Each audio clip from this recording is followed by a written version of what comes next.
Assalamualaikum warahmatullahi wabarakatuh dan salam sejahtera buat semua pelajar. Pada hari ini kita akan masuk ke topik bab 2, ekosistem. Apakah yang dimaksudkan dengan ekosistem? Ekosistem terdiri daripada beberapa komuniti yang saling bersandaran dan berinteraksi antara satu sama lain serta dengan persekitaran yang merangkumi benda bukan hidup.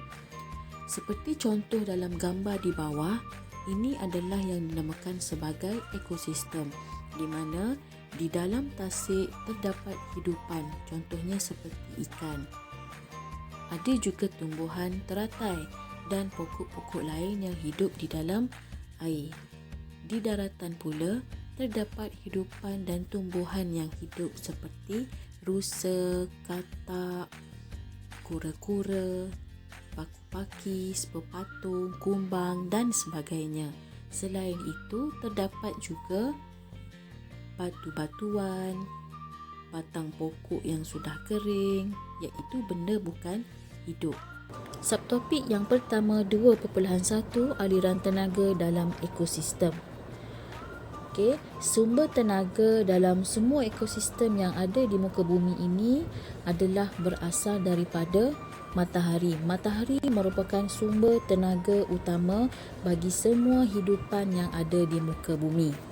Seperti yang kita ketahui, tumbuhan hijau akan menggunakan tenaga cahaya matahari untuk menjalankan proses fotosintesis, iaitu proses membuat makanan sendiri. Tenaga cahaya yang diterima daripada cahaya matahari itu akan ditukarkan kepada tenaga kimia dalam proses fotosintesis.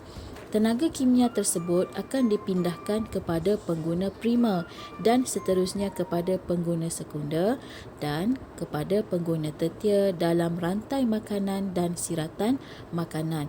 Tenaga cahaya yang diperoleh daripada matahari, tumbuhan hijau akan tukarkannya kepada tenaga kimia.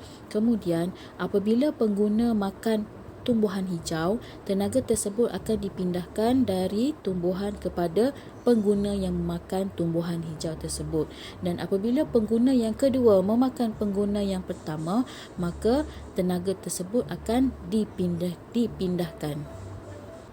Apakah pengeluar, pengguna dan pengurai yang saya sebutkan tadi? Dalam suatu ekosistem, organisma boleh dikelaskan kepada pengeluar, pengguna ataupun pengurai. Kita lihat dulu apakah yang dimaksudkan dengan pengeluar. Pengeluar ialah organisma yang boleh membuat makanan sendiri, dan kita tahu hanya tumbuhan hijau sahaja satu-satunya organisma yang boleh membuat makanan sendiri, maka tumbuhan hijau adalah pengeluar. Semua tumbuhan merupakan pengeluar. Pengguna primer. Primer merujuk kepada perkataan pertama. Pengguna ialah organisma yang memakan organisma lain. Pengguna primer ialah haiwan herbivor dan omnivor yang memakan pengeluar. Maka haiwan ataupun organisma yang mula-mula memakan pengeluar tumbuhan hijau, kita namakan dia sebagai pengguna primer, pengguna yang pertama. Seterusnya, pengguna sekunder. Sekunder membawa maksud yang kedua. Pengguna sekunder ialah haiwan omnivor dan karnivor yang memakan pengguna primer. Contohnya seperti burung berkecet ekor biru ataupun namanya Tarsiga rufilatus ialah haiwan omnivor kerana burung ini makan beluncas dan buah-buahan. Burung raja udang pula ataupun Alcedo atis pula merupakan karnivor primer kerana makan pengguna primer seperti siput, ikan berudu dan udang. Pengguna tertier. Tertier merujuk kepada perkataan yang ketiga. Pengguna tertier ialah haiwan karnivor sekunder yang makan pengguna sekunder. Oleh itu, pengguna tertier akan memakan pengguna sekunder. Saiz pengguna tertier biasanya lebih besar daripada pengguna primer dan sekunder. Seterusnya, pengurai. Pengurai ialah organisma yang menguraikan haiwan serta tumbuhan yang sudah mati kepada bahan-bahan yang lebih ringkas ataupun nutrien. Kita pernah lihat bangkai-bangkai haiwan yang ada di bahu-bahu jalan. Haiwan ini sebenarnya akan diurai oleh pengurai. Sebab itulah bangkai haiwan ini lama kelamaan kita akan lihat dia menjadi reput. Kenapa dia reput? Kerana dia telah diurai oleh pengurai. Hubungan ini dikenali sebagai saprofitisma, iaitu pengurai menguraikan haiwan dan tumbuhan yang telah mati. Antara contoh pengurai ialah cendawan yang tumbuh pada batang yang sudah reput, mucor yang tumbuh di atas makanan contohnya roti, serta bakteria E. coli yang menguraikan sisa makanan yang terdapat di dalam usus besar manusia. Tahukah anda apakah itu rantai makanan? Rantai makanan boleh digunakan untuk menunjukkan hubungan pemakanan di antara organisma. Seperti dalam gambar contoh di sebelah, ini adalah satu rantai makanan. Seperti yang telah saya terangkan tadi, rantai makanan mesti bermula dengan pengeluar, iaitu tumbuhan hijau. Jadi, tumbuhan hijau kita kenali sebagai pengeluar. Pengeluar akan dimakan oleh pengguna primer, iaitu tikus. Kemudian tikus tadi akan dimakan oleh ular. Ular kita namakan dia sebagai pengguna sekunder. Kemudian ular akan dimakan oleh burung helang. Maka burung helang merupakan pengguna tertier, pengguna yang ketiga. Apabila semua organisma ini mati, pengeluar, pengguna primer, pengguna sekunder dan pengguna tertier mati, maka ia akan diuraikan oleh pengurai. Contohnya seperti cendawan. Apakah pula yang dimaksudkan dengan siratan makanan? Siratan makanan merupakan gabungan beberapa rantai makanan.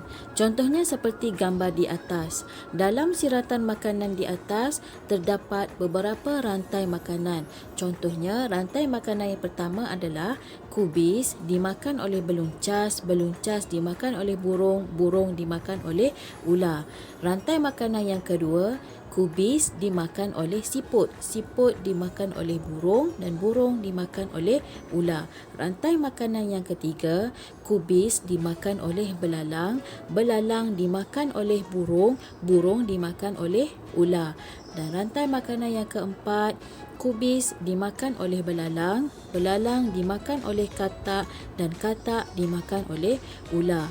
Keempat-empat rantai makanan yang saya sebutkan tadi digabungkan menjadi satu siratan makanan. Dalam siratan makanan, perpindahan tenaga juga berlaku bermula dari cahaya matahari sehingga kepada pengurai. Seperti dalam rantai makanan, tenaga juga dipindahkan daripada satu organisma kepada organisma yang lain dalam siratan makanan. Sebenarnya, sebahagian tenaga hilang kerana digunakan oleh organisma untuk bergerak dan menjalankan proses hidup yang lain seperti respirasi. Sebagai contoh, siput memakan daun.